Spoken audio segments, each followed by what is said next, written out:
نحمده ونصلي على رسوله الكريم أما بعد فأعوذ بالله من الشيطان الرجيم بسم الله الرحمن الرحيم নবী এবং রাসূলগণ হচ্ছে এই পৃথিবীর শ্রেষ্ঠতম মানুষ। তারা আল্লাহ তাআলার প্রেরিত পুরুষ এবং এই পৃথিবীতে তারা আল্লাহ তাআলার বাণী বাহক হিসেবে কাজ করে গিয়েছেন। আল্লাহ তাআলা ইরশাদ করছেন ওয়া ইন্নাহুম ইনদানা লামিনাল মুস্তাফাইনাল আখিয়ার। এর মানে তারা হচ্ছেন the chosen and the selected personality by Allah সুবহানাহু ওয়া তাআলা। স্বয়ং আল্লাহ তাআলা নবীদেরকে সিলেক্ট করেছেন, তিনি চুজ করেছেন এবং বাছাই করেছেন গোটা মানব মণ্ডলীর মধ্য থেকে তার বাণী বাহকের কাজ পৃথিবীতে করে যাবার জন্য।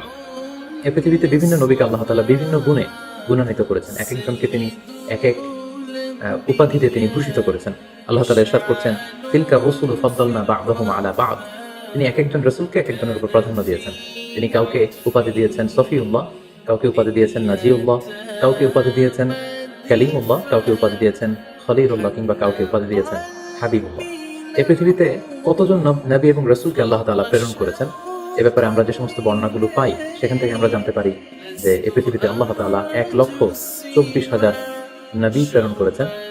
এবং আরেকটি বর্ণনার মধ্যে আমরা জানতে পারি যে তিনি 313 জন রাসূল কিংবা 315 জন রাসূলকে এই পৃথিবীতে প্রেরণ করেছিলেন। ঠিক এক্স্যাক্টলি কতজন নবী এবং রাসূলকে তিনি পৃথিবীতে প্রেরণ করেছেন এই বিষয়টি সহিহ হাদিস দ্বারা সাব্যস্ত না হলেও সকল আম্বিয়া আলাইহিমুস সালামের উপর ঈমান আনা, তাদেরকে বিশ্বাস করা, এটা আমাদের ঈমানের অন্তর্ভুক্ত। হাদিসে জিবরিল থেকে আমরা জানতে পারি সাইয়েদনা জিবরিল আলাইহিস সালাম আল্লাহ রাসূল সাল্লাল্লাহু আলাইহি ওয়াসাল্লামকে জিজ্ঞেস করেছিলেন, ইয়া রাসূলুল্লাহ আখবিরনি আনিল ঈমান, ঈমান কাকে বলে? আপনি আমাকে বলবেন কি, আপনি আমাকে ঈমানের সংজ্ঞা দিন। আল্লাহ রাসূল সাল্লাল্লাহু আলাইহি ওয়াসাল্লাম তখন 6টি বিষয়ের উপর বিশ্বাস স্থাপন করাকে ঈমান বলে আখ্যা দিয়েছিলেন। তিনি তখন বলেছিলেন আন তুমিনা বিল্লাহি ওয়া মালাইকাতিহি ওয়া কুতুবিহি ওয়া রুসুলিহি ওয়াল ইয়াউমিল আখির ওয়া তুমিনা বিল কদারি খাইরিহি ওয়া শাররিহি। অর্থাৎ আল্লাহ তাআলার উপর বিশ্বাস করা, ফেরেশতাদের উপর বিশ্বাস করা, আল্লাহর পাঠানো কিতাবগুলোর উপর বিশ্বাস করা এবং তার প্রেরিত রাসূলদের উপর বিশ্বাস করা, আখিরাত এবং ভাগ্যলিপির উপর বিশ্বাস করাকে ঈমান বলে। তাহলে আমরা বুঝতে পারলাম এই 6টি জিনিসের উপর বিশ্বাস করার নাম হচ্ছে ঈমান। তোর মধ্যে অন্যতম হচ্ছে আল্লাহর পাঠানো তার প্রেরিত রাসূলদের উপর ঈমান আনা। সূরাতুল বাকারাতে আল্লাহ তাআলা ইরশাদ করেছেন আমানার রাসূলু বিমা উনজিলা ইলাইহি মির রাব্বিহি ওয়াল মুমিনুন কুল্লুন আমানা বিল্লাহি ওয়া মালাইকাতিহি ওয়া কুতুবিহি ওয়া রুসুলিহি। সূরাতুল বাকারাতে আল্লাহ তাআলা ইরশাদ করেছেন যে বিশ্বাসীরা তারা আল্লাহর উপর বিশ্বাস করে, ফেরেশতাদের উপর বিশ্বাস করে এবং রাসূলদের উপরও তারা ঈমান আনে বা বিশ্বাস স্থাপন করে। এই পৃথিবীতে এমন কোনো জাতিগোষ্ঠী নেই কিংবা এমন কোনো জনগোষ্ঠী নেই যে জাতিগোষ্ঠীর কাছে বা জনগোষ্ঠীর কাছে আল্লাহ তাআলা রাসূল প্রেরণ করেননি। আল্লাহ তাআলা ইরশাদ করেছেন ওয়া ইম মিন উম্মাতিন ইল্লা খালা ফিহা নাযীর। এই পৃথিবীতে এমন কোনো জাতিগোষ্ঠী নেই যাদের কাছে আল্লাহ তাআলা কোনো ওয়ার্নার, কোনো সতর্ককারী প্রেরণ করেন, বরং প্রতিটি জাতিগোষ্ঠীর কাছে, জনগোষ্ঠীর কাছে তিনি সতর্ককারী হিসেবে রাসূলদেরকে প্রেরণ করেছেন।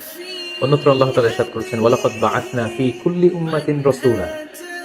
আমি প্রতিটি উম্মতের কাছেই আমার প্রেরিত পুরুষ রাসূলদেরকে প্রেরণ করেছি যারা তাদের কাছে ঈমানের দাওয়াত দিয়েছে, তাওহীদের দাওয়াত দিয়েছে, আখিরাতের দাওয়াত দিয়েছে। এবং কোরআন থেকে আমরা এটাও জানতে পারি যে রাসূল না পাঠিয়ে কোনো জাতিগোষ্ঠীকে আল্লাহ তাআলা তাদের পাপের কারণে ধ্বংস করে দেননি।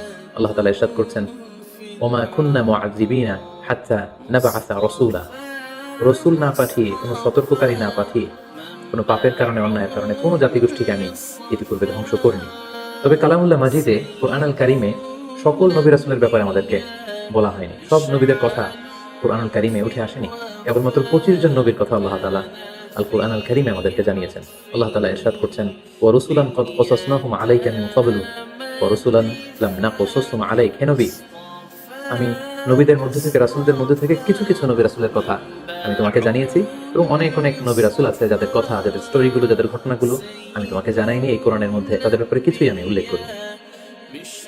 এবং আরেকটি মজার বিষয় হচ্ছে কোরআনুল কারীমে এই 25 জন নবীদের কথা যে কেবলমাত্র 25 বার উল্লেখ করা হয়েছে ব্যাপারটি এমন নয়, বরং এই 25 জন নবীর কথা অনেকবার, এক এক নবীর কথা 5 বার, 7 বার, 10 বার করে ঘুরিয়ে ফিরিয়ে বারবার রিপিটেশন করে কালামুল্লাহ মাজিদে এই নবীদের কথা উল্লেখ করা হয়েছে।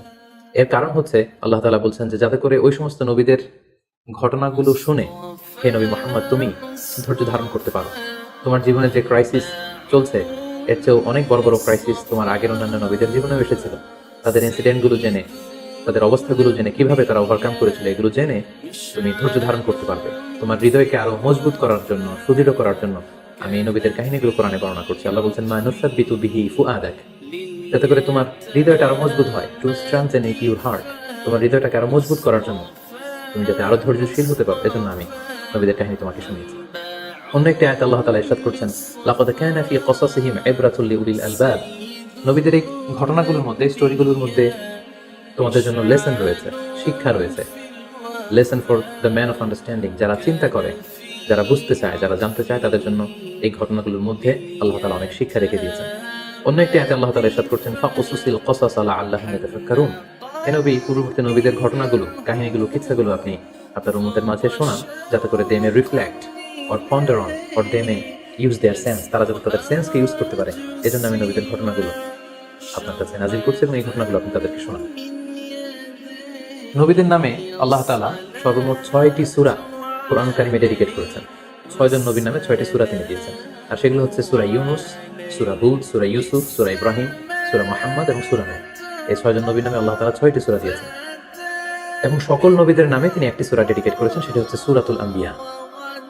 সম্মানিত সুধী, কিছু কিছু ক্যারেক্টারিস্টিক্স বা অ্যাট্রিবিউট আছে যেগুলো সব নবীদের ক্ষেত্রে প্রযোজ্য, সব নবীদের জীবনীতেই সেগুলো পাওয়া যায়। তার মধ্যে অন্যতম হচ্ছে ওয়াহি, সিক্রেট মেসেজ। সকল নবীকে আল্লাহ তাআলা এই রেভেলেশন বা ওহী পাঠিয়েছেন, গাইডেন্স পাঠিয়েছেন, যাতে করে এই গাইডেন্সের আলোকে তারা তাদের উম্মতকে গাইড করতে পারে। পাশাপাশি সকল নবীরা অনুপম চরিত্রের অধিকারী ছিলেন, অসাধারণ চরিত্রের অধিকারী ছিলেন। আর প্রতিটি নবীর মিশন এবং ভিশন ছিল, দাওয়াতি কার্যক্রম ছিল একটি, আর সেটি হচ্ছে লা ইলাহা ইল্লাল্লাহ মুহাম্মাদুর রাসূলুল্লাহ, দেয়ার ইজ নো গড। কোনো ইলাহ নেই আল্লাহ ছাড়া, তিনি হচ্ছেন একমাত্র ইলাহ। এবং এই একত্ববাদের দিকে কিন্তু সকল রাসূলরা তাদের জাতিগোষ্ঠীর লোকদেরকে দাওয়াত দিয়েছেন। পাশাপাশি সকল নবীরা নিষ্পাপ ছিলেন, সকল নবীরা মাসুম ছিলেন, মেজর কোনো সিন থেকে আল্লাহ তাআলা তাদেরকে হেফাজত করেছেন। প্রত্যেক নবীকে আল্লাহ তাআলা তাদের নবুয়তের প্রমাণ হিসেবে, as a proof of their প্রফেসি, প্রত্যেক নবীকে আল্লাহ তাআলা মুআজিজা দিয়েছেন, মিরাকেল, যাতে করে এই মিরাকেল দেখিয়ে সকল নবীরা তারা তাদের উম্মতের মাঝে আস্থা অর্জন করতে পারে। পাশাপাশি পৃথিবীর প্রতিটি নবী মানুষ ছিলেন, কোনো জিন, কোনো ফেরেশতা নবী হয়ে পৃথিবীতে আগমন করেন। সকল নবীরা মানুষ ছিলেন, সকল নবীরা পুরুষ ছিলেন, কোনো নারী নবী হওয়ার সৌভাগ্য অর্জন করতে পারেন। এবং সহিহ বুখারী থেকে আমরা জানতে পারি যে প্রতিটি নবী তারা ছাগল চড়িয়েছেন। আল্লাহ হাবিব সাল্লাল্লাহু আলাইহি ওয়াসাল্লাম বলেছেন, মা বাআসাল্লাহু নাবিয়্যান ইল্লা রাআল গানাম। এই পৃথিবীতে এমন কোনো নবী নেই যারা ছাগল, মেষ বা বকরি চড়ায়। অনেক নবী ব্যবসা করেছেন এবং কোনো নবী রাষ্ট্র পরিচালনার মতো গুরুত্বপূর্ণ দায়িত্ব তারা পালন করেছেন। পাশাপাশি সকল নবীদের মধ্যে একটি কমন বিষয় ছিল, সেটি হচ্ছে সকল নবীদের জীবন ছিল সংগ্রামী জীবন। অনেক পরীক্ষা দিয়ে, অনেক ট্রায়ালসের সম্মুখীন হয়ে নবীরা তাদের নিজেদেরকে প্রমাণ করে করে তারা আল্লাহ তাআলার কাছে প্রিয় ভাজন হিসেবে স্বীকৃতি পেয়েছেন। আল্লাহ হাবিব সাল্লাল্লাহু আলাইহি ওয়াসাল্লাম ইরশাদ করেছেন, আশাদ্দুন নাসি বালাআন আল আম্বিয়া। মানুষের মধ্যে সবচেয়ে বেশি বালা, মুসিবত বা পরীক্ষার সম্মুখীন হয়েছিলেন নবীরা। পাশাপাশি আল্লাহ তাআলা নিয়ামত দিয়ে যাদেরকে ধন্য করেছেন, তাদের মধ্যে র্যাঙ্কিং নাম্বার 1-এ রয়েছেন নবী। আল্লাহ তাআলা বলছেন, আনআমাল্লাহু আলাইহিম মিনান নাবিয়্যিন ওয়াস সিদ্দীকিন ওয়াশ শুহাদাই ওয়াস সালিহিন। আল্লাহ তাআলা যাদেরকে নিয়ামত দিয়েছেন তাদের প্রথম ক্যাটাগরিতে হচ্ছে নবীরা, তারপরে সিদ্দিকরা, তারপরে শাহিদরা, এবং তারপরে হচ্ছে যারা সালেহ বা সৎ কর্ম সম্পাদনকারী তারা। এবং এই পৃথিবীতে আল্লাহ তাআলা আদম আলাইহিস সালাম থেকে আল্লাহ রাসূল সাল্লাল্লাহু আলাইহি ওয়াসাল্লাম পর্যন্ত যত নবী পাঠিয়েছেন, সব নবী ইন্তেকাল করেছেন। নতুন করে আর কোনো নবী আসবেন না। শুধুমাত্র কেবলমাত্র একজন নবী ইন্তেকাল করেননি, তিনি হচ্ছেন ঈসা আলাইহিস সালাম। তাকে আল্লাহ তাআলা আকাশে উঠিয়ে নিয়েছেন এবং শেষ জামানায় দাজ্জালকে হত্যা করার জন্য আল্লাহ তাআলা ঈসা আলাইহিস সালামকে পৃথিবীতে আবার তিনি প্রেরণ করবেন। এভাবে আল্লাহ তাআলা নবীদেরকে নানা বৈশিষ্ট্যমণ্ডিত করেছেন। শুধু ফলে আমরা জানতে পারলাম নবীরাই হলেন এই মহাবিশ্বে মহাকালের মহামানব, এবং তারা আমাদের জন্য অনুকরণীয়, অনুসরণীয় এবং মডেল বা আদর্শ। প্রফেট সিরিজে বেসিকলি আমরা জানার চেষ্টা করব পবিত্র কোরআনে বর্ণিত 25 জন নবী এবং রাসূলদের সংগ্রামী জীবন কাহিনী। সাইয়েদনা আদম আলাইহিস সালাম থেকে শুরু করে ধারাবাহিকভাবে আল্লাহ রাসূল সাল্লাল্লাহু আলাইহি ওয়াসাল্লাম পর্যন্ত কোরআনে বর্ণিত সকল নবীদের তথ্যবহুল, ঘটনাবহুল এবং বর্ণাঢ্য জীবনী থেকে আমাদের বাস্তবিক লাইফে, আমাদের জীবন